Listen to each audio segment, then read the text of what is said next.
Good morning दोस्तों, मैं तांडव परिवार में आप लोगों का स्वागत करते हैं। और जैसा कि आज का हमारा ये वीडियो जो है मगध साम्राज्य से है।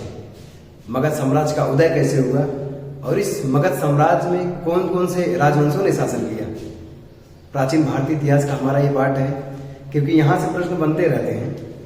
जैसे कि हमने पिछले वीडियोस में देखा था कि जो 16 महाजनपद थे, पिछले वीडियो में हमने 16 महाजनपदों को पढ़ा था। और इस 16 महाजनपदों के बारे में जो जानकारी मिलती है वो बौद्ध ग्रंथ अंगुत्तर निकाय और जैन ग्रंथ भगवती सूत्र से मिलता है। इसमें 16 महाजनपदों के साथ साथ जो है 8 गणराज्यों का भी उल्लेख मिलता है। और इन 16 महाजनपदों में 2 गणराज्य संघ भी महाजनपद थे, जिसमें एक था वज्र, इसमें 8 गणराज्य हुआ करते थे, और एक था मल्ल, जिसमें 2 गणराज्य हुआ करते थे। इस प्रकार से 6ठी शताब्दी ईसा पूर्व में 16 महाजनपदों के साथ साथ 2 गणराज्य संघ थे, जिसमें लिच्छवी में 8 गणराज्य थे और मल्ल में 2 गणराज्य थे। इन 16 महाजनपदों में सबसे ज्यादा शक्तिशाली और सबसे ज्यादा सफल जो है वो मगध था। और ये मगध जो पड़ता है आधुनिक बिहार में, उस समय बिहार का दक्षिणतम क्षेत्र या पटना वाला क्षेत्र जिसे बात करेंगे, ये वाले क्षेत्र को मगध कहा गया। 16 महाजनपदों में सबसे शक्तिशाली था ये। और इसके पीछे शक्तिशाली और सबसे ज्यादा सफल होने का कारण इसके पीछे यह था कि ये जो महाजनपद था, ये कोई भी महाजनपद के अन्य महाजनपद के लोग इस पर आक्रमण नहीं कर सकते थे। इसके पीछे ये भी कारण था। ये दुर्भेद था एक प्रकार से, इसे भेदा नहीं जा सकता था। और इसके पीछे कारण ये था कि जो मगध था उसके उत्तर में गंगा नदी का प्रवाह क्षेत्र था। ये गंगा नदी के दक्षिण में था मगध, और सोन नदी के पश्चिम में था। और दक्षिण में देखा जाएगा मगध के तो यहाँ पर निरंजना, पुनपुन या फल्गु नदी बह रही थी, जहां पर भगवान बुद्ध को ज्ञान की प्राप्ति हुई थी। और ये प्राचीन 5 पर्वतों से घिरा हुआ था, जिन पर्वतों में वैराह था, वराह था, वैहार था, वराह था, वृषभ था, ऋषिगिरी था और चैतन। इन 5 पहाड़ियों से सुरक्षित था। कोई भी विदेशी या कोई बाह्य आक्रांता मगध को दुर्भेद नहीं कर सकता था, मगध को भेद नहीं कर सकता था। इस प्रकार से जो है हम देखेंगे दोस्तों 16 महाजनपदों के बारे में। और इन 16 महाजनपदों में सबसे महत्वपूर्ण जो जनपद था मगध था। तो हम मगध के बारे में बात करेंगे। तो आइए हम मगध के बारे में बात करते हैं। तो इसमें जो है मगध साम्राज्य का सबसे पहले जो होगा इसका उदय होगा। जैसे कि 16 महाजनपदों में सबसे शक्तिशाली मगध हुआ, वो कैसे हुआ, उसका कारण क्या था, तो हम बताने जा रहे हैं आप लोगों को दोस्तों। तो मान लीजिए 16 महाजनपदों में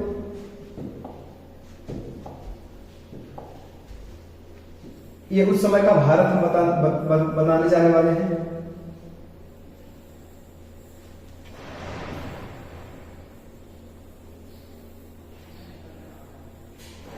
ये वर्तमान का भारत है।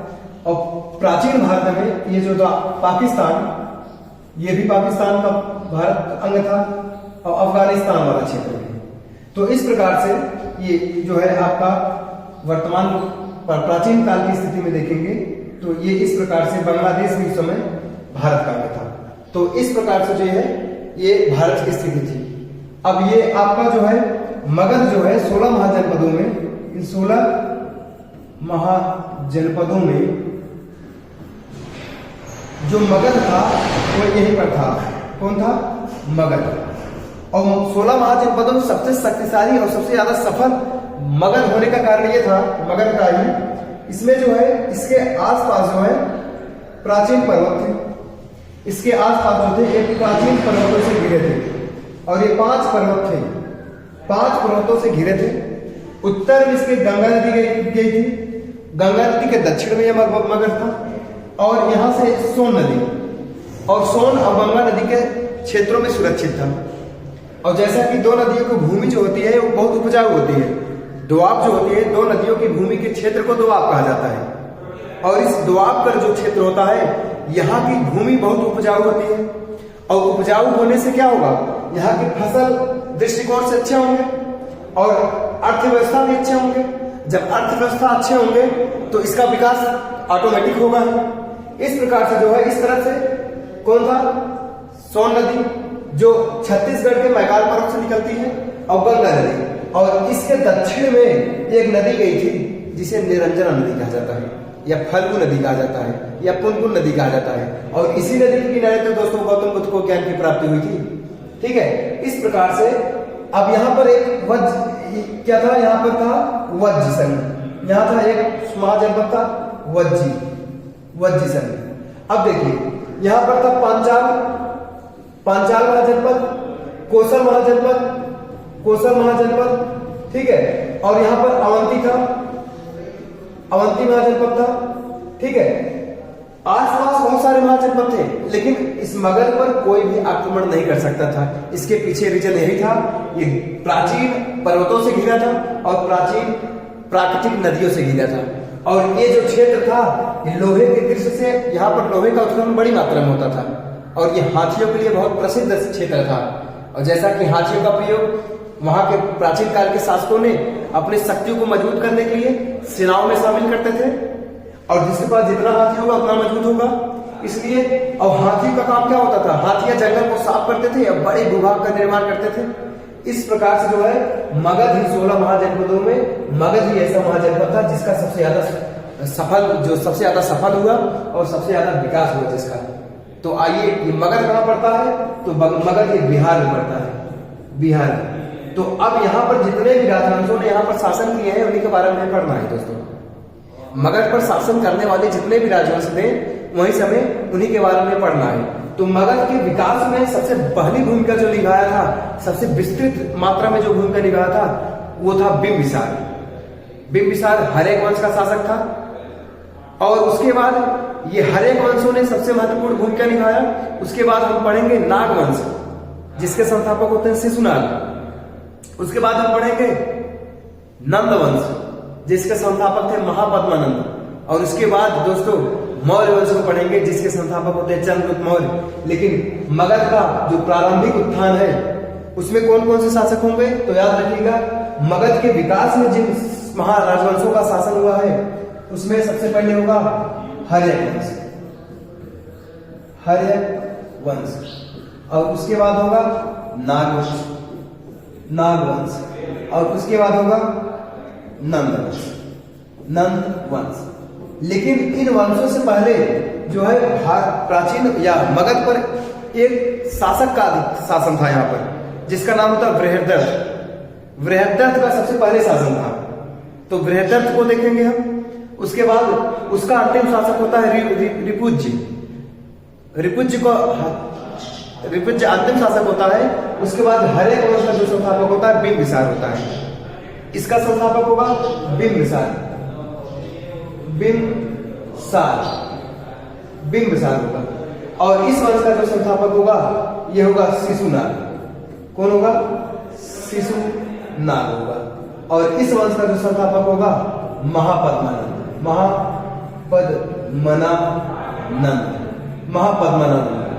इसको देखेंगे हम।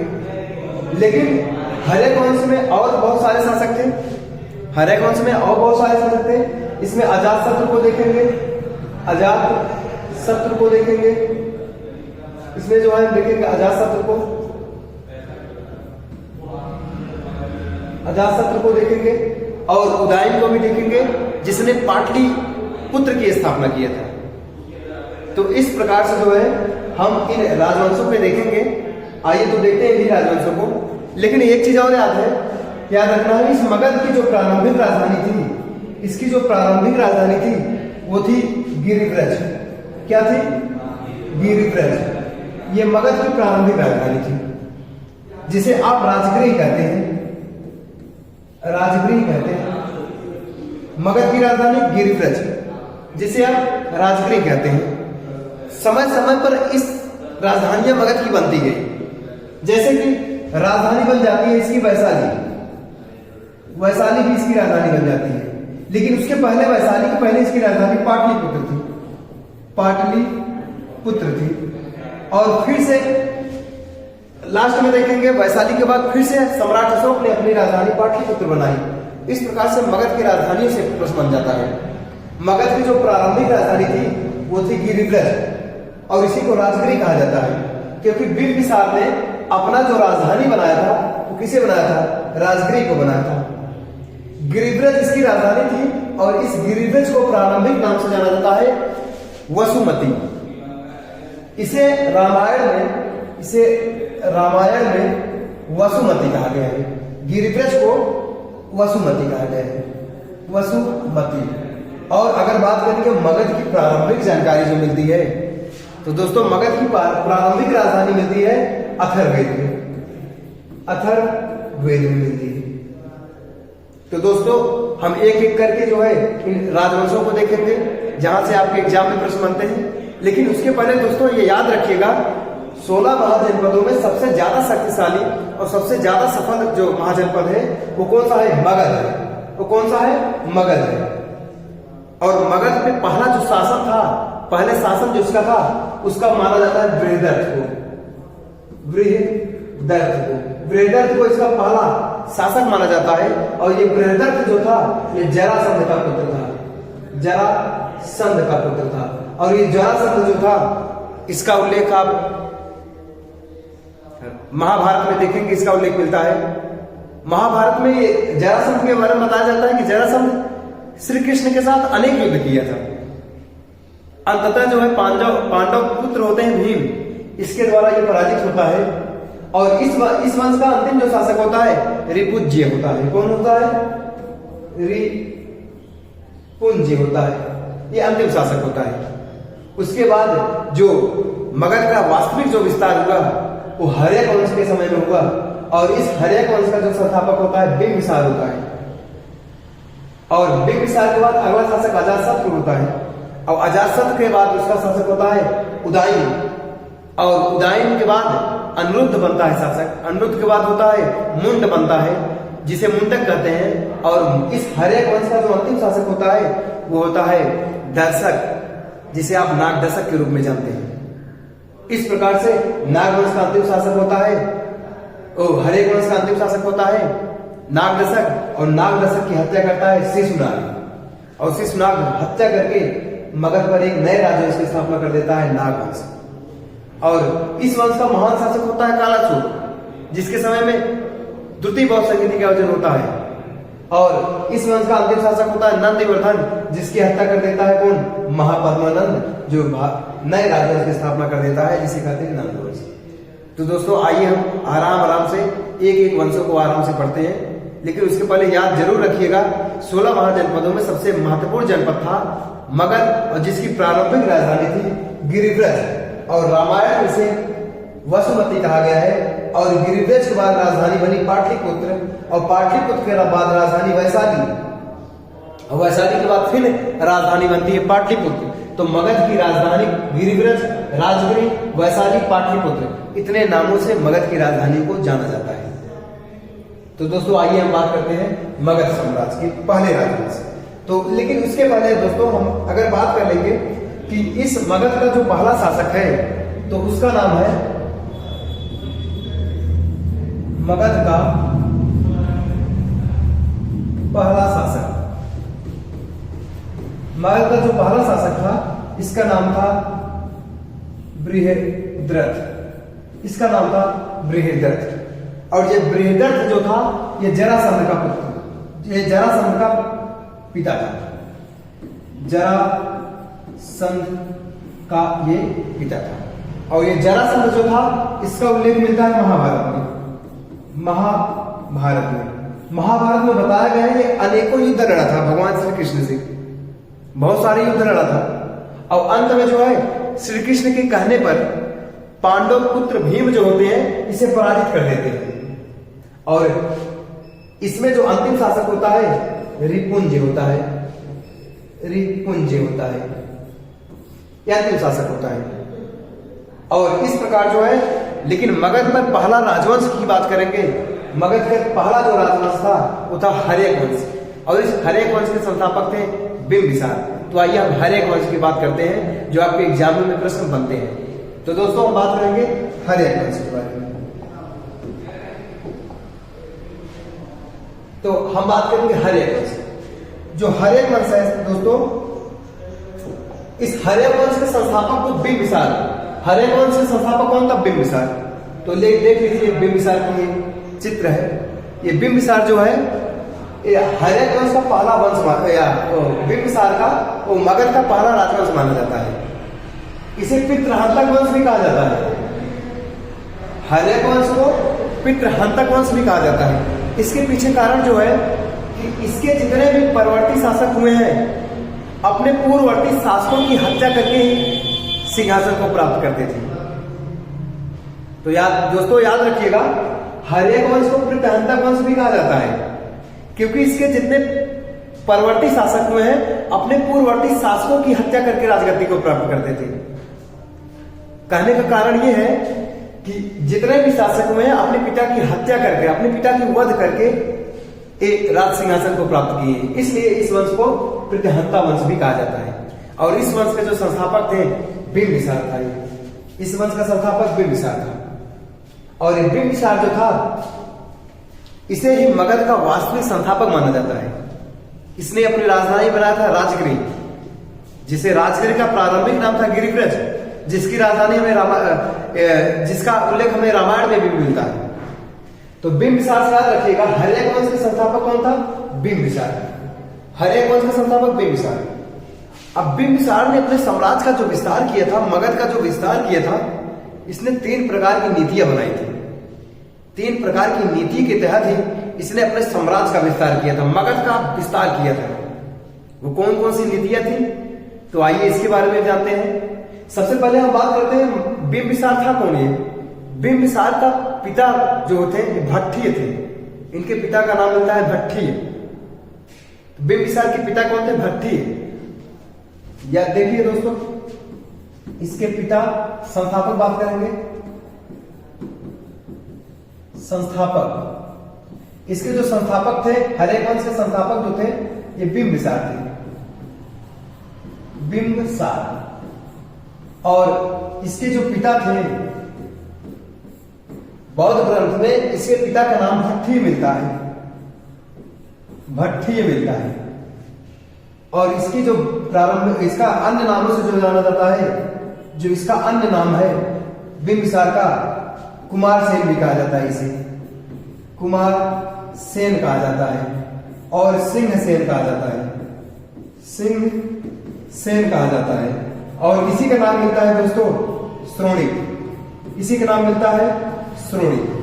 तो बिंबिसार के इतने नामों से जाना जाता है बिंबिसार को। और बिंबिसार ने जो अपने साम्राज्य का विस्तार किया था वो 3 प्रकार की नीतियां बनाया था इसने। पहले तो इसकी जो राजधानी थी, इसने जो राजधानी बनाई थी, ये राजधानी बनाया था राजगृह को। और इस राजगृह को पहले जो है गिरिव्रज के नाम से जाना जाता है। गिरिव्रज के नाम से जाना जाता है। इसने अपने साम्राज्य का विस्तार करने के लिए 3 प्रकार की नीतियां बनाई। ठीक है, तो याद रखिएगा दोस्तों, अपने साम्राज्य का, इसने अपने साम्राज्य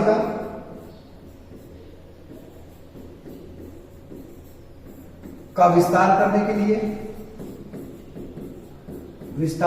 के लिए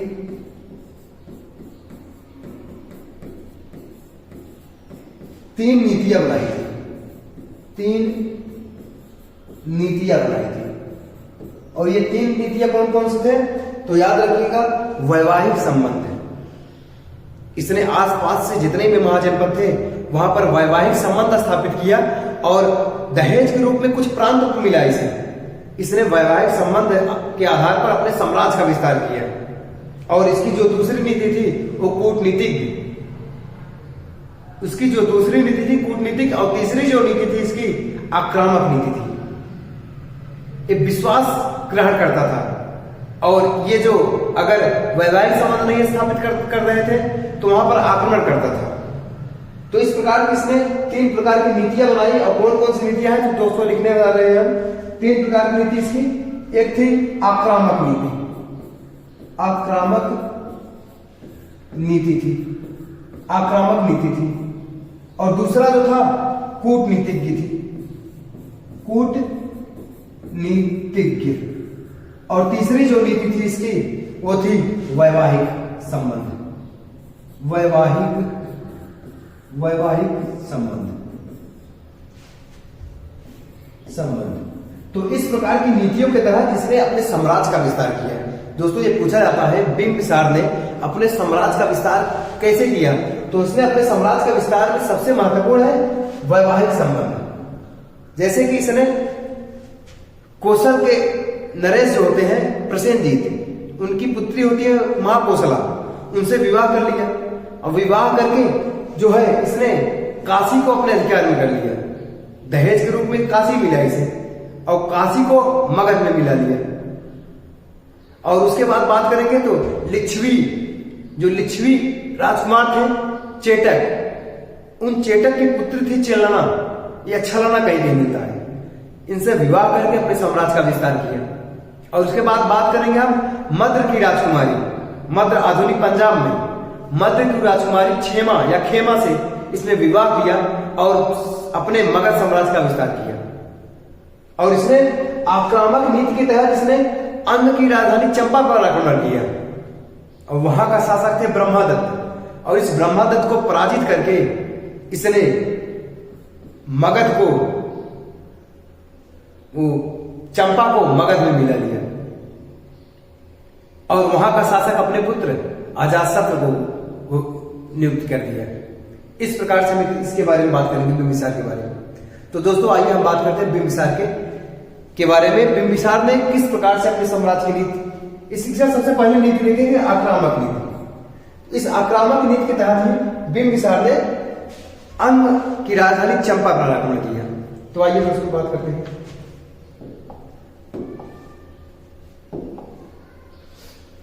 बिंबिसार ने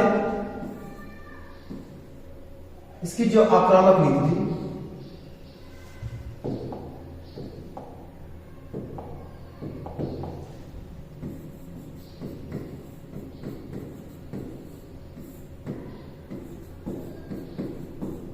तो बिंबिसार का आक्रामक नीति, इसने अपने साम्राज्य का जो विस्तार किया था, इसने बिंबिसार ने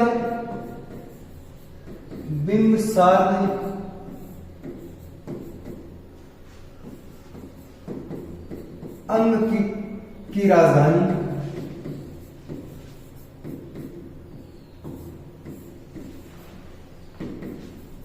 चंपा पर आक्रमण कर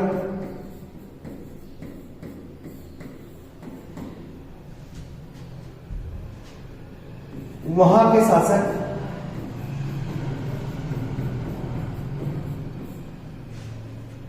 ब्रह्मदत्त को पराजित कर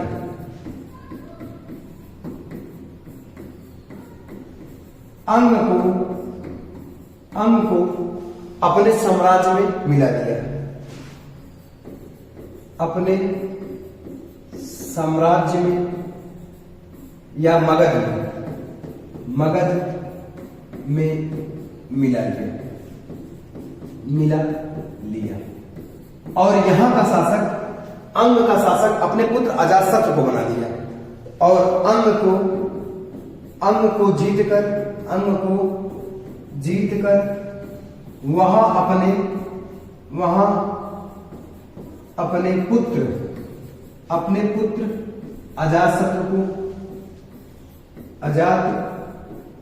को प्रांतपाल बना दिया।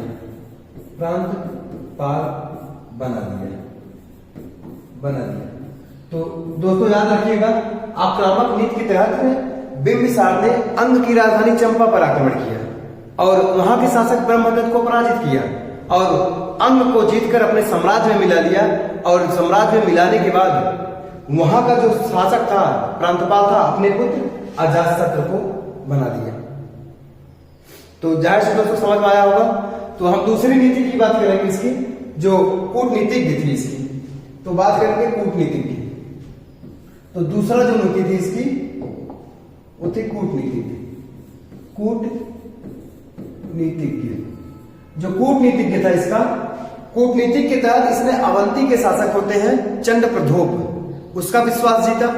और गांधार के शासक होते हैं पौष्कर सरिता। पौष्कर सरिता को भी इसने अपना दोस्त बना दिया।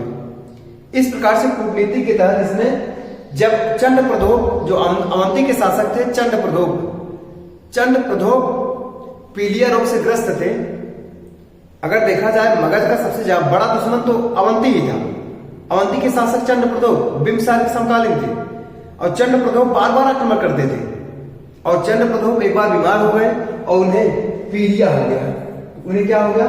पीलिया रोग से जब ग्रसित हुए चंड प्रधोप, जो अवंती के राजा थे चंड प्रधोप, जब पीलिया रोग से ग्रस्त हो गए तो इनके इलाज के लिए बिंबिसार ने अपना एक राजवैद्य भेजा और उस राजवैद्य का नाम है जीवक।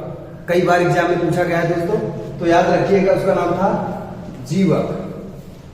जब अवंती के राजा चंड प्रधोप पीलिया रोग से ग्रस्त हो गए तो बिंबिसार ने अपना एक राजवैद्य भेजा जीवक। और ये जीवक जो था आयुर्विद्या का या चिकित्सा का इसे जनक भी माना जाता है। तो ये आयुर्विद्या का एक डॉक्टर था एक प्रकार से। बिंबिसार ने जो है जीवक को भेजा और जीवक ने इस अवंती के शासक चंड प्रधोप की पीलिया को ठीक कर दिया। जब चंड प्रधोप ने पीलिया को ठीक कर दिया, बिंबिसार ने पीलिया को ठीक कर दिया, तो चंड प्रधोप बिंबिसार का एहसानमंद हो गया। इस प्रकार से चंड प्रधोप और अजातशत्रु के चंड प्रधोप और बिंबिसार के बीच एक मित्रता का संबंध स्थापित हो गया और अवंती भी मगध से सुरक्षित हो गया। तो अभी इसके पहले हमने देखा कि ये जो मगध है, मगध के इस साइड में देखेंगे अंग था जिसकी राजधानी चंपा। तो इसने आक्रमण किया, कौन? बिंबिसार, और अंग को अपने साम्राज्य में मिला लिया। और इस तरफ था अवंती। और अवंती के शासक कौन थे? चंड प्रधोप। तो चंड प्रधोप बार बार मगध पर आक्रमण करना चाहते थे, लेकिन अब मगध का जो शासक था बिंबिसार, इसने कूटनीति के तहत अपना एक राजवैद्य जीवक को भेजा। और जीवक को भेजा किसके दरबार में? अवंती के राजा चंड प्रधोप के दरबार में, क्योंकि अब जो चंड प्रधोप थे इन्हें पीलिया रोग हो गया था। अब पीलिया रोग ठीक ही नहीं हो रहा था, इसलिए बिंबिसार ने अपना राजवैद्य जीवक को भेजा और जीवक इसमें सफल हुआ और चंड प्रधोप जो है ये बिंबिसार के साथ मित्रता का संबंध स्थापित कर लिया। इस प्रकार से उसके बाद देखेंगे जो गांधार था, गांधार के शासक थे पौष्कर सरिसा ने यह माना जाता है कि इसने एक अपना दूत भेजा था बिंबिसार के दरबार में। कैसे भी करके बिंबिसार जो है एक विश्वास स्थापित करके आसपास के जो भी शासक थे उनको अपने से मित्रता का संबंध बना लिया। और पहला तो आक्रामक नीति था, दूसरा कूटनीतिज्ञ था। तो आइए इसके बारे में पहले बात कर लेते हैं। तो याद रखिएगा दोस्तों, अवंती के शासक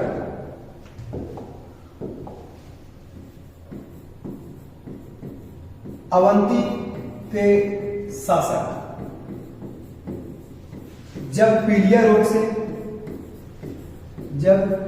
पीलिया कहीं भी मिलता है पांडु रोग, जब पीलिया रोग से ग्रस्त थे तब बिंबिसार ने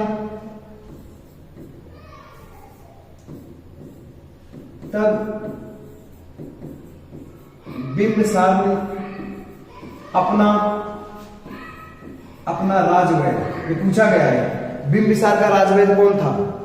अपना राजवैद्य जीवक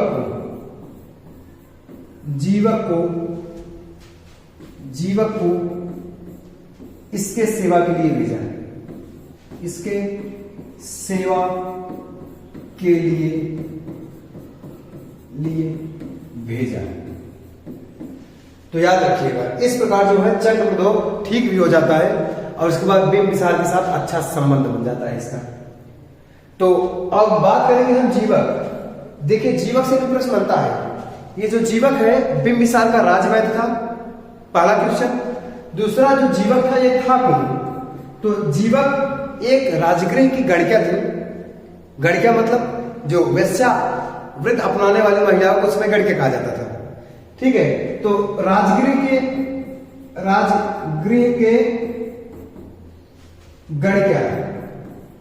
गणिका सालवती का पुत्र था। जो गणिका थी सालवती, ये लोक लज्जा के कारण जो है इस जीवक को त्याग देती है, और जिसका लालन पालन आगे चल के इनकी शिक्षाओं को ध्यान में रखते हुए जो है बिंबिसार का जो पुत्र होता है अभय, बिंबिसार का पुत्र होता है अभय, यही इसका लालन पालन किया जीवक का, और लालन पालन करने के बाद तक्षशिला विश्वविद्यालय में आयुर्विद्या पढ़ने के लिए भेज दिया, और यहाँ पर यह महारथी भी हुआ। और जब महारथी बनकर आयुर्विद्या में महारथी बनकर आया तो बिंबिसार ने अपना इसे राजवैद्य बना लिया। तो पूछा जाता है दोस्तों, बिंबिसार का राजवैद्य कौन था? तो जीवक को ही बिंबिसार ने अवंती के शासक चंद्र प्रद्योत की सेवा में भेजा था। ठीक है दोस्तों, और बात करेंगे यही जीवक है जब गौतम बुद्ध को देवदत्त, उसके चचेरे भाई देवदत्त कई बार मारने का प्रयत्न किया था, और जब गौतम बुद्ध बीमार होते थे, घायल होते थे, तो यही जीवक जो था गौतम बुद्ध की सेवा शुश्रूषा किया था।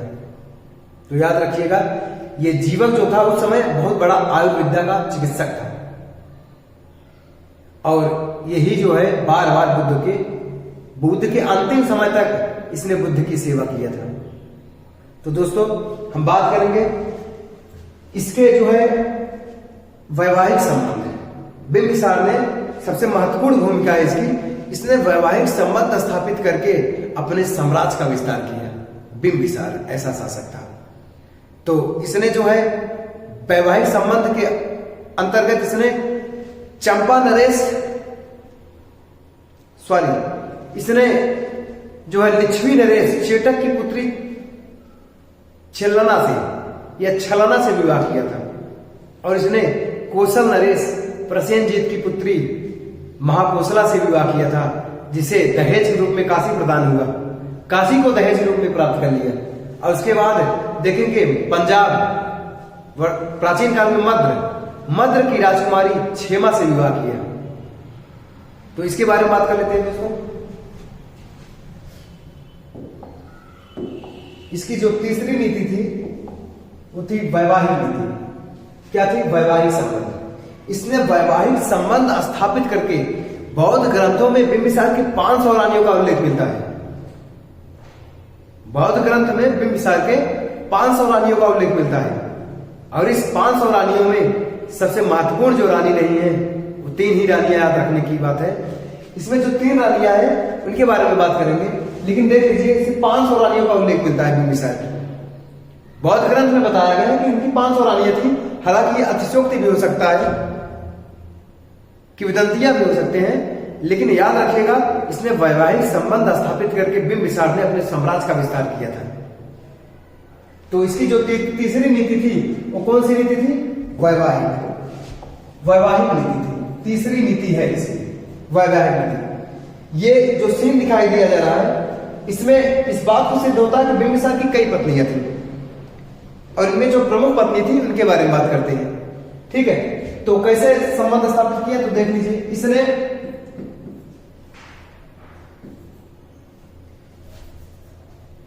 इसने जो है कौशल नरेश प्रसेनजीत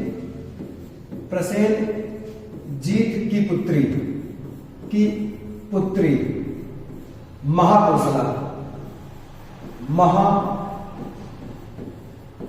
से विवाह किया। इसने प्रसेनजीत कौन थे? कौशल नरेश प्रसेनजीत की पुत्री महाकोसला से विवाह किया, और उसे दहेज के रूप में इसे क्या मिला? काशी को दहेज के रूप में प्राप्त कर लिया। उस समय काशी की राजधानी थी वाराणसी, जैसा कि वरुणा और 80 नदियों के बीच में ये पड़ता है वाराणसी, इसलिए इसका नाम था वाराणसी। जब इसने कौशल नरेश प्रसेनजीत की बहन थी, सॉरी पुत्री नहीं थी, बहन थी, यहाँ क्या होगा बहन, कौशल नरेश प्रसेनजीत की बहन महाकोशला से विवाह किया और दहेज के रूप में किसे प्राप्त कर लिया, काशी को। तो इसका जो दक्षिणतम क्षेत्र था ये मजबूत हो गया, पहला विवाह माना जाता है। तो दूसरा जो विवाह था इसका, इसने जो दूसरा विवाह किया था लिच्छवी नरेश, लिच्छवी उस समय वैशाली के जो लिच्छवी थे, लिच्छवी नरेश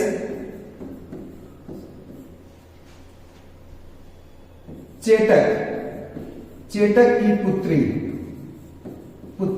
चेल्लना, कौन थी चेल्लना, चेल्लना, कहीं कहीं मिलता है छलना, छलना, इनसे विवाह कर लिया। तो उत्तरी वाली स्थिति जो है, मगध का जो उत्तरी भाग था यह भी सुरक्षित हो गया। देखिए वैवाहिक संबंध स्थापित है, किस प्रकार के अपने साम्राज्य का विस्तार किया है।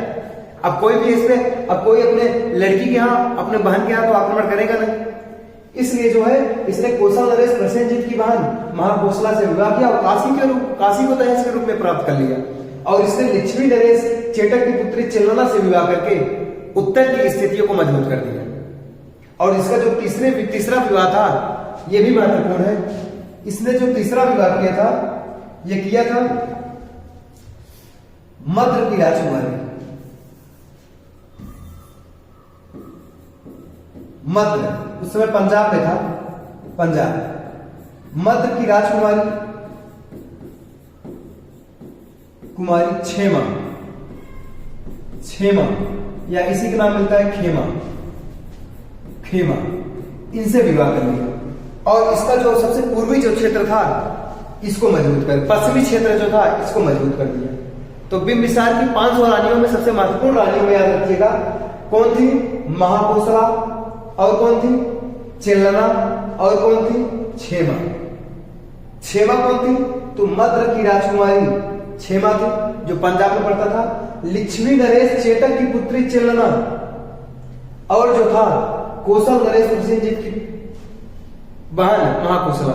और इसी महाकोशला का जो पुत्र होता है अजातशत्रु। याद रखिएगा, महाकोशला का जो पुत्र होता है कौन होता है, अजातशत्रु। अजातशत्रु जो है इस महाकोशला का ही पुत्र होता है। आगे चल के देखेंगे अजातशत्रु अपने पिता बिंबिसार को मार कर सिंहासन को प्राप्त किया, इस बिंबिसार की हत्या करके सिंहासन को प्राप्त किया। आगे चल के देखेंगे जो कारण थे, बहुत सारे कारण थे। जैन ग्रंथ अलग कारण बताता है और बौद्ध ग्रंथ अलग कारण बताता है, ठीक है, इनके बारे में हम देखेंगे। तो इस प्रकार से अपने वैवाहिक संबंध स्थापित करके अपने साम्राज्य का विस्तार किया। और बात करेंगे बिंबिसार जो था एक प्रारंभिक समय में जैन संप्रदाय का अनुयायी था, जैन मत को मानने वाला था। लेकिन आगे चल के बौद्ध धर्म को भी ग्रहण कर लेता है। बिंबिसार जो होता है अपने राजगृह में, इसने अपनी राजधानी राजगृह में एक बौद्ध विहार बनाया था। इसने जो है अपनी राजधानी में एक बौद्ध विहार बनाया था और उस बौद्ध विहार का नाम वेणुवन मिलता है, वेणुवन। और बौद्धों को इस विहार को समर्पित कर दिया, बौद्धों को दान दे दिया। यह भी पूछा गया है। वेणुवन विहार को बौद्ध भिक्षुओं को दान कौन दिया था, तो बिंबिसार ने दिया था। अभी इसके बाद हम बात करेंगे, लेकिन यहां से हम बात करना चाहते हैं क्या है, क्षेमा से। जब बिंबिसार की हत्या अजातशत्रु, उसका पुत्र अजातशत्रु कर देता है, तो ये क्षेमा जो होती है ये बौद्ध भिक्षु बन जाती है। तो पूछा जाता है बिंबिसार की कौन सी पत्नी थी जो बौद्ध भिक्षु बन गई थी, तो कौन थी, क्षेमा। और अजातशत्रु बिंबिसार के अंतिम समय में, अजातशत्रु इसको जैन ग्रंथ में कहा जाता है, अजातशत्रु ने बिंबिसार को कारावास में डाल दिया था, गिरफ्तार कर लिया था। और उसे मिलने के लिए किसी की अनुमति नहीं थी, मात्र महाकोशला की थी। इसके बारे में हम बात करेंगे। तो अब हम बात करेंगे वेणुवन क्या स्थिति है राजगृह में इसका। तो अगर हम बात करेंगे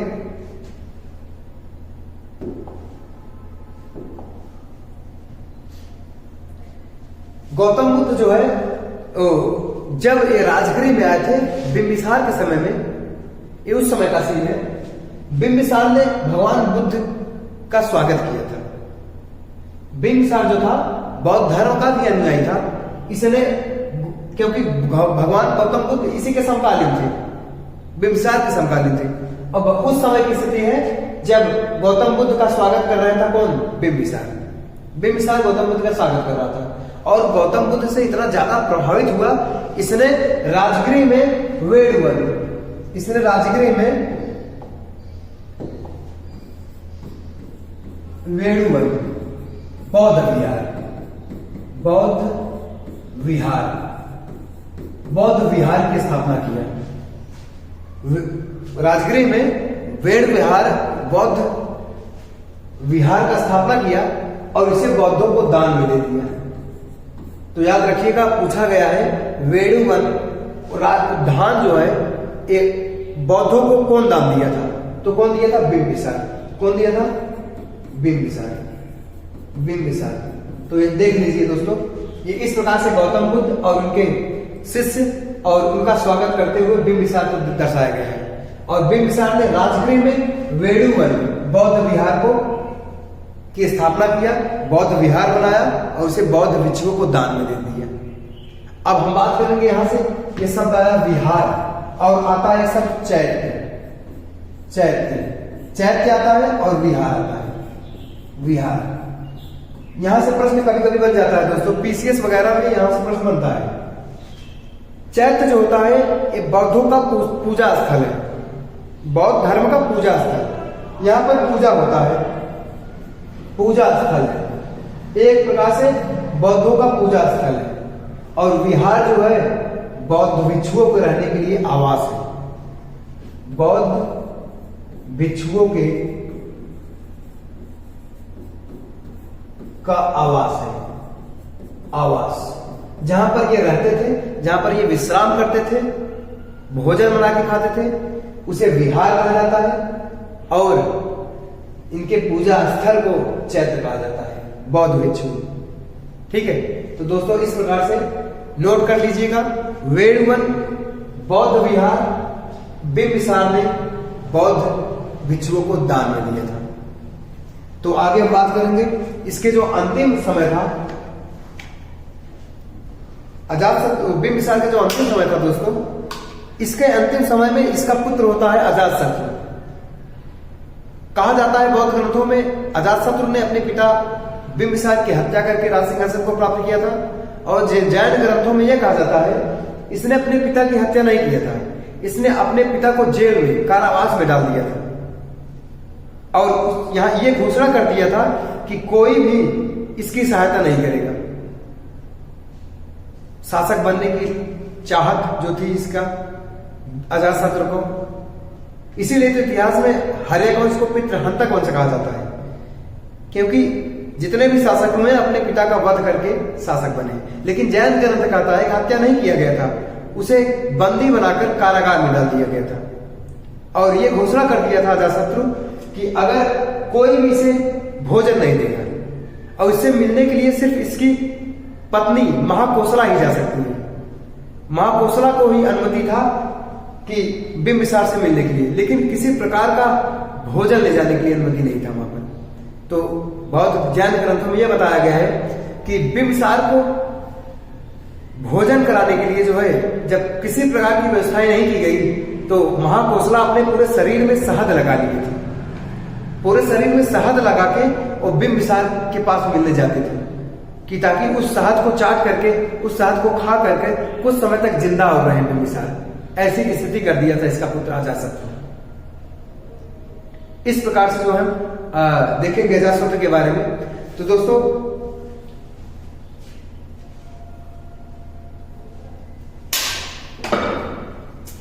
तो हम बात करेंगे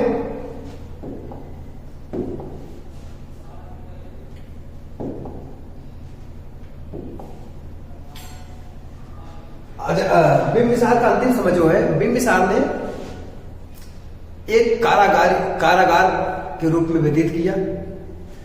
अजातशत्रु बिंबिसार की हत्या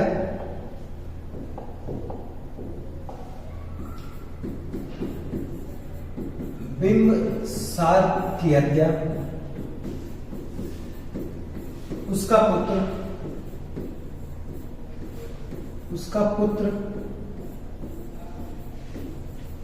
अजातशत्रु,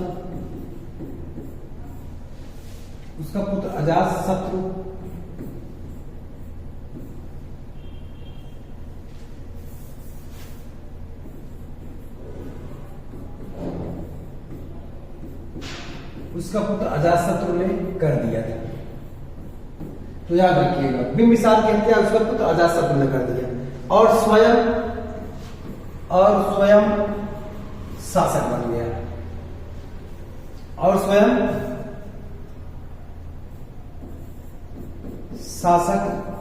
बन गया, तो इतना याद रखिएगा। अब हम बात करेंगे अजातशत्रु के बारे में, इसके पुत्र अजातशत्रु। देखिए, अजातशत्रु इस वंश का सबसे प्रतापी शासक था। इसे कुड़ी भी कहा जाता है क्योंकि इसने अपने पिता की हत्या किया और इसी को प्रथम पिताहंतक कहा जाता है। अजातशत्रु जैसे राज सिंहासन पर बैठा तो इसे कई महाजनपदों के साथ संघर्ष करना पड़ा क्योंकि अपने पिता की हत्या किया था, बिंबिसार की हत्या किया था। तो इस प्रकार जो है बिंबिसार का जो साला था प्रसेनजीत, इसने अजातशत्रु से काशी को छीनना चाहा क्योंकि उसने अपने बहन की शादी में दहेज के रूप में काशी को दिया था, इसलिए काशी को ये प्राप्त करना चाहता था वापस, और अजातशत्रु काशी को देना नहीं चाहता था। इसलिए पहला जो संघर्ष हुआ था अजातशत्रु का, वो प्रसेनजीत के खिलाफ हुआ था।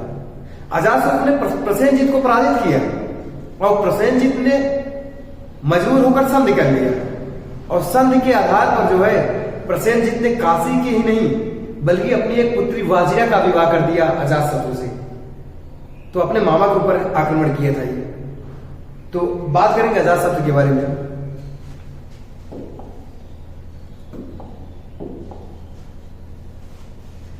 देखिए अजातशत्रु, ये देखिए अजातशत्रु हाथी पे सवार है, बस किसी का टेंशन नहीं, पिता की हत्या कर दिया है, अब तो कोई टेंशन नहीं है, ठीक है, शासक बन गया स्वयं, ठीक है, कलंक लगवा दिया अपने ऊपर। तो इस प्रकार से हाथी पे सवार है। इसका जो अजातशत्रु का जो शासन है वो शासनकाल माना जाता है 490 ईसा पूर्व से 460 ईसा पूर्व। कितना? 490 ईसा पूर्व से 460 ईसा पूर्व। इसका जो उपनाम था, अजातशत्रु का जो उपनाम था, इसका उपनाम कुड़िक था। इसका उपनाम क्या था? कुड़िक। अजातशत्रु का शाब्दिक अर्थ होता है जिसका कोई शत्रु न हो। अजातशत्रु का शाब्दिक अर्थ क्या है? जिसका कोई शत्रु न हो, लेकिन इसी के सबसे ज्यादा शत्रु थे। अशत्रु ये खुद बनाया था, अपने पिता की हत्या किया। तो इसके पिता के जो दोस्त थे चंद्रप्रथोप, अवंती के शासक, ये बार बार अजातशत्रु को पराजित करने के लिए इसके साम्राज्य पर आक्रमण करना चाहते थे। इसीलिए जो है इसने किलाबंदी शुरू कर दिया था और इसने अपने पिता की हत्या किया। तो बिंबिसार का जो साला था कौशल नरेश प्रसेनजीत ने गुस्से में अजातशत्रु से काशी को प्राप्त करना चाहा क्योंकि महाकोसला जो होती है वो भी आत्महत्या कर लेती है। बिंबिसार की मृत्यु के बाद महाकोसला जो देवी होती है, उनकी पत्नी अजातशत्रु की माता, वो भी आत्महत्या कर लेती है। इसलिए प्रसेनजीत जो होता है उसने काशी को पुनः प्राप्त करने की कोशिश की और इसी बात को लेकर अजातशत्रु और कौशल के बीच संघर्ष हुआ और इस संघर्ष में प्रसेनजीत ने संधि कर लिया और अजातशत्रु को पुनः काशी दहेज के रूप में प्राप्त हुआ क्योंकि प्रसेनजीत ने अपनी पुत्री वाजिरा का भी विवाह किससे कर दिया था? अजातशत्रु से। तो दोस्तों याद रखिएगा, अजातशत्रु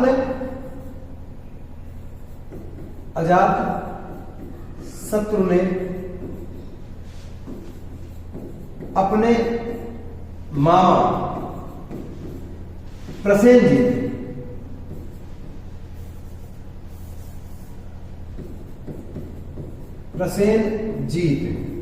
जो कहां शासक थे? कौशल। प्रसेनजीत को पराजित किया, कर उसे पराजित कर उसे संधि करने के लिए संधि करने में मजबूर कर दिया, मजबूर कर दिया। प्रसेनजीत ने अपनी पुत्री वाजिरा का विवाह अजातशत्रु से कर दिया, अजातशत्रु से कर दिया। और इस प्रकार अजातशत्रु दोबारा काशी को अपने साम्राज्य में मिला लिया। तो इस प्रकार से याद रखिएगा। उसके बाद अजातशत्रु का सबसे ज्यादा जो खतरा था वो लिच्छवियों से और उसके बाद अवंती के जो शासक थे चंद्रप्रद्योत से था। इसने लिच्छियों पर आक्रमण किया और लिच्छियों को एक आशीर्वाद मिला था भगवान बुद्ध से कि जब तक इनकी एकता और आपसी सहमति बनी रहेगी तब तक कोई भी इसे तोड़ नहीं सकता है या लिच्छियों पर कोई आक्रमण नहीं कर सकता है। इसलिए अजातशत्रु जो है अपना एक मंत्री था, अजातशत्रु का एक मंत्री था जिसका नाम था सुनिध या नाम मिलता है वर्षकार। इसे लिच्छवियों में फूट डालने के लिए भेज दिया। ये गया वहां सफल भी हुआ, लिच्छवियों में फूट डाल दिया और जैसे फूट डाला अजातशत्रु ने लिच्छवियों पर आक्रमण कर दिया। और इसके पीछे आक्रमण करने का जो कारण था ये बौद्ध ग्रंथ भी अलग कहता है और जैन ग्रंथ भी अलग कहता है। बौद्ध ग्रंथ कहता है कि अजातशत्रु और लिच्छवियों के बीच एक संबंध स्थापित किया गया था। गंगा नदी के दक्षिण में बहुत बड़ा हीरे का खान प्राप्त हुआ था। उस खान को 50-50% पर दोनों को सहमति में बांटा गया था, लेकिन इसका उल्लंघन किया कौन? लिच्छवियों ने। इसलिए अजातशत्रु ने आक्रमण किया।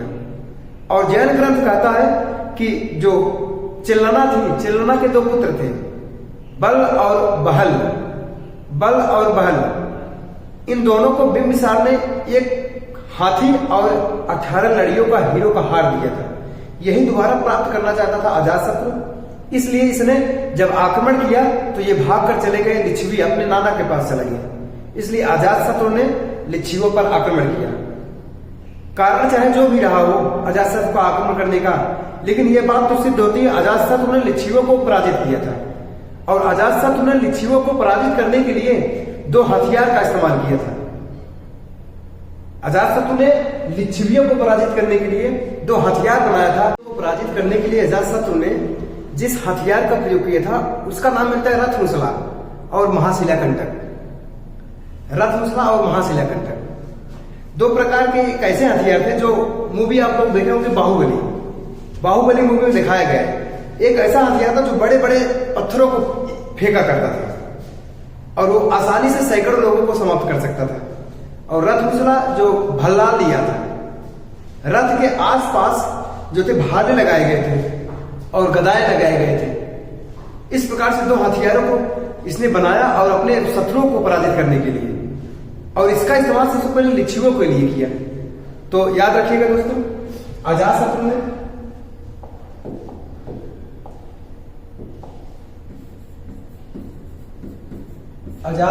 ने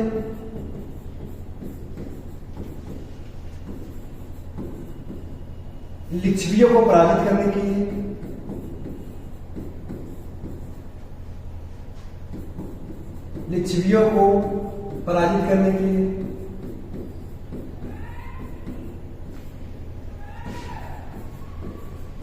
करने के लिए 2 हथियारों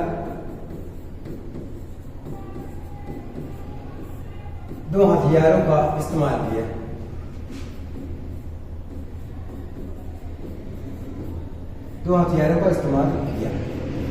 जो पहला हथियार था रथमुसला और दूसरा जो हथियार था उसका नाम मिलता है महाशिलाकंटक। महाशिलाकंटक। तो रथमुसला और महाशिलाकंटक दो हथियार थे। रथमुसला जो था, एक रथ हुआ करता था, इस प्रकार से एक रथ हुआ करता था,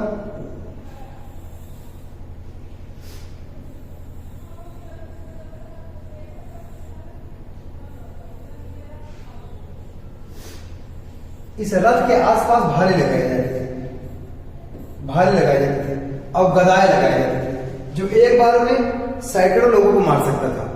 और ये जो रथ था, ये इसमें न कोई सारथी था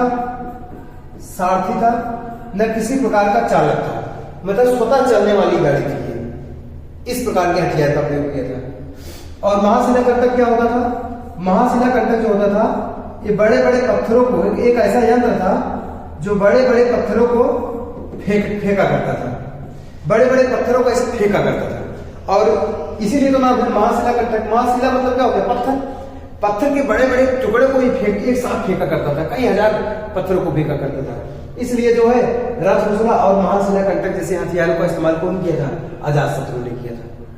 और इसने अपने मंत्री वार्षुकार या सुनिधि को लिच्छियों के फूट डालने के लिए भेजा था। इस प्रकार से याद रखिएगा। और सबसे महत्वपूर्ण क्वेश्चन है अजातशत्रु से, अजातशत्रु के समय में प्रथम बौद्ध संगीति का आयोजन किया गया था। तो याद रखिएगा, अजातशत्रु के समय में प्रथम बौद्ध संगीति का आयोजन किया गया था। वो कहां किया गया था? तो आइए हम बात करते हैं। वो किया गया था राजगीर। अजातशत्रु के समय में प्रथम बौद्ध संगीति का आयोजन किया गया था 483 ईसा पूर्व में, और ये किया गया था राजगीर। ये देखिए राजगीर है, और ये सप्तपर्णी गुफा है। कौन सा गुफा है? सप्तपर्णी गुफा। और इसी राजगीर के सप्तपर्णी गुफा में अजातशत्रु के समय में प्रथम बौद्ध संगीति का आयोजन किया गया था। तो याद रखिएगा, ये हम बताने जा रहे हैं आप लोगों को।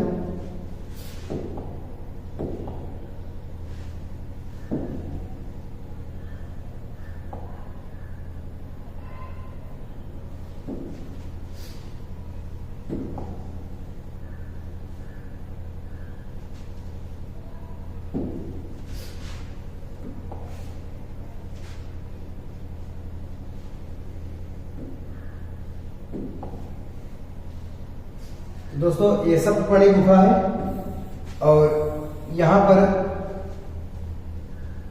देखेंगे हम अजातशत्रु के समय में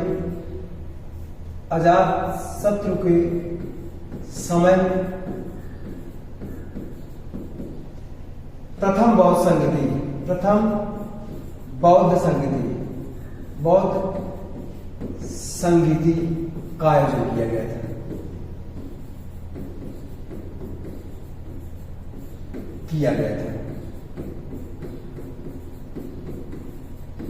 इसके पीछे कारण यह था, अजातशत्रु ने अपने पिता बिंबिसार की हत्या किया था, और ये स्वयं इस बात को स्वीकारा था गौतम बुद्ध के सामने, क्योंकि गौतम बुद्ध का एक चचेरा भाई था देवदत्त। इसी के भड़काने पर, इसी के कहने पर अजातशत्रु ने अपने पिता बिंबिसार की हत्या किया था। और जैसे गौतम बुद्ध की मृत्यु होती है 483 ईसा पूर्व में राजगीर के सप्तपर्णी गुफा, ये सप्तपर्णी गुफा है, यहीं पर जो है अजातशत्रु के समय में प्रथम बौद्ध संगीति का आयोजन किया गया था। ये मोस्ट इंपॉर्टेंट क्वेश्चन है, यहां से प्रश्न बनता है। तो अजातशत्रु के समय में प्रथम बौद्ध संगीति का आयोजन किया गया था। कहां किया गया था? तो ये किया गया था राजगीर के सप्तपर्णी गुफा। तो याद रखिएगा दोस्तों, यही है आपका सप्तपर्णी गुफा। ये प्राचीन था, वर्तमान में स्थित है। सप्तपर्णी गुफा में पहली बौद्ध संगीति का आयोजन किया गया था, जिसके लिए अध्यक्ष बनाया गया था। इसमें जो अध्यक्ष थे महाकश्यप थे। और ये कब हुआ था? तो याद रखिएगा 483 ईसा पूर्व में प्रथम बौद्ध संगीति का आयोजन किया गया था, इसी के समय में। तो दोस्तों याद रखिएगा, अजातशत्रु से जो भी प्रश्न बनते हैं इस प्रकार से आप लोगों को समझ में रखने का प्रयत्न किया। अजातशत्रु की हत्या इसका पुत्र उदयन ने किया। जब अजातशत्रु, देखिए अजातशत्रु को सबसे ज्यादा खतरा अवंती के शासक चंद्रप्रद्योत का था। अवंती के शासक बार बार इस पर आक्रमण करना चाहते थे, लेकिन अजातशत्रु ने इस आक्रमण से सुरक्षित होने के लिए इसने सोन और गंगा और सोन नदी के तट पर दुर्ग का निर्माण करने लगा, और यही दुर्ग बना रहा था। इसका पुत्र उदयन जो होता है इसकी हत्या कर देता है। तो जैसे का तैसा अजातशत्रु ने अपने पिता बिंबिसार की हत्या किया, और इसका पुत्र उदयन ने भी अपने पिता की हत्या किया। तो दोस्तों इतिहास में सीख देती है, अजातशत्रु ने जिस प्रकार से अपने पिता की हत्या किया, उस प्रकार से अजातशत्रु का पुत्र भी इसकी हत्या किया, और इस प्रकार उदयन अगला शासक बनता है। और उदयन से भी प्रश्न बनता है दोस्तों, तो हम बात करेंगे उदयन से।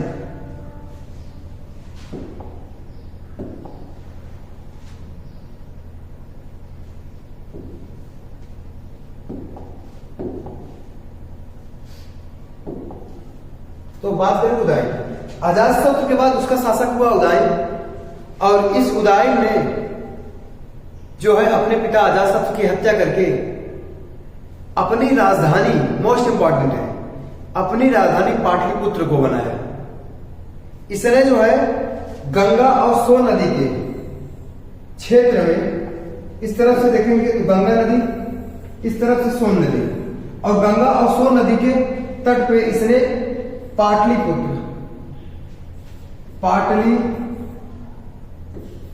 की स्थापना किया। तो याद रखिएगा उदयन ने जो है अपने पिता अजातशत्रु की हत्या करने के बाद अपनी जो राजधानी थी, इसकी राजधानी क्या थी? इसकी राजधानी थी राजगिरी, और इसने अपनी राजधानी राजगिरी से कहां लाया? पाटलिपुत्र। तो ये जो है गंगा और सोन नदी के क्षेत्र में पड़ता है पाटलिपुत्र, इसलिए अपनी राजधानी कहां लाया? पाटलिपुत्र। याद रखिएगा वर्तमान में इस पाटलिपुत्र को पटना कहा जाता है, वर्तमान में इस पाटलिपुत्र को पटना कहा जाता है, और इस पटना का नामकरण रखा था शेरशाह सूरी। आगे देखेंगे मध्यकालीन भारतीय इतिहास में सूरी वंश का संस्थापक होता है शेरशाह सूरी। इस पाटलिपुत्र का नाम बदलकर पटना कर देता है। याद रखिएगा दोस्तों उदयन जो है पाटलिपुत्र की स्थापना किया, और उदयन ने ही अपनी राजधानी पाटलिपुत्र को बनाया। सबसे पहले पाटलिपुत्र की राजधानी किसने बनाया? तो उदयन ने बनाया। उदयन के बाद जो शासक बने उनमें सबसे पहला शासक हुआ, क्रमशः जो शासक हुए, उदयन के बाद अगला जो शासक बनता है अनिरुद्ध शासक बना, और अनिरुद्ध के बाद जो शासक बना मुंडक बना। कौन बना? मुंडक। और मुंडक के बाद जो शासक बना उसे कहा जाता है दर्शक, जिसे आप कहते हैं नागदशक। तो याद रखिएगा पुराणों में से दर्शक कहा गया। उदयन के बाद अनिरुद्ध बाद मुंडक, और उसके बाद नागदशक। और इस नागवंश का हरेक वंश का अंतिम शासक कौन होता है? नागदशक। और इस नागदशक की हत्या, इसका एक अमात्य मंत्री होता है शिशुनाग। तो शिशुनाग जो होता है इसकी हत्या कर देता है, और मगध पर एक नया राजवंश की स्थापना कर देता है, जिसे कहते हैं नागवंश। तो दोस्तों याद रखिएगा उदयन जो है इसने पाटलिपुत्र की स्थापना किया, और ये पाटलिपुत्र गंगा और सोन नदी के क्षेत्र में पड़ता है। और उदयन के बाद अगला शासक हुआ अनिरुद्ध के बाद शासक हुआ मुंडक के बाद दर्शक, जिसे नागदशक के नाम से जाना जाता है। और इस नागदशक की हत्या कौन किया? शिशुनाग, जिसने मगध पर एक नए राजवंश की स्थापना कर देता है शिशुनाग। तो याद रखिएगा हमने अभी क्या पढ़ा? हरेक वंश को पितृहंतक वंश कहा जाता है, और इस वंश का शासक होता है बिंबिसार। हरेक वंश की स्थापना कौन किया? बिंबिसार के बाद उसका पुत्र हुआ अजातशत्रु, और अजातशत्रु के बाद उसका पुत्र हुआ उदयन, और उदयन के बाद उसका पुत्र हुआ अनिरुद्ध के बाद मुंडक के बाद दर्शक, जिसे नागदशक कहा जाता है। और इस नागदशक की हत्या कौन किया? शिशुनाग। इस प्रकार से जो है हमने हरेक वंश को कंप्लीट किया। आगे हम देखेंगे दोस्तों जो है नागवंश।